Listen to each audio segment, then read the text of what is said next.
আকাশে মেঘের আনাগোনা, মৌসুমি হাওয়া বইছে চারপাশে। সূর্যের আলোর তীব্রতাও কমছে ধীরে ধীরে। ভূপৃষ্ঠের প্রতিফলিত তাপ বায়ুমণ্ডলকে আর উত্তপ্ত করার সুযোগ পাবে না। বৃষ্টির শীতল পরশে জুড়িয়ে যাবে উত্তপ্ত ভূখণ্ড।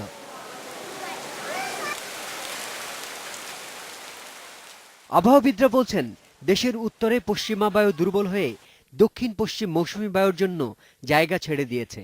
এরই মধ্যে দেশের দক্ষিণাঞ্চলের কক্সবাজার, টেকনাফ, কুতুবদিয়া, সন্দ্বীপ, ফেনী ও কুমিল্লা সহ বেশ কিছু জায়গায় মৌসুমী বায়ুর প্রভাবে বৃষ্টিপাত শুরু হয়েছে। শনিবার সকাল ৬টা থেকে ১২টা পর্যন্ত ৪০ মিলিমিটার বৃষ্টিপাত হয়েছে হাতিয়ায়। এটা হলো আমাদের এমটিস্যাট ক্লাউড পিকচার। এমটিস্যাটের ক্লাউড পিকচারে দেখা যায় যে দক্ষিণ পশ্চিম মৌসুমী বায়ুর যে ক্লাউড সেটা টেকনাফ কোস্ট পর্যন্ত চলে আসছে।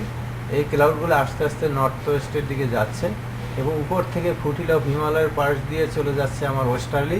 আবহাওয়াবিদরা বলছেন, গত দুদিনে রাজধানীর তাপমাত্রাও গড়ে প্রায় ২ ডিগ্রি সেলসিয়াস পর্যন্ত কমেছে।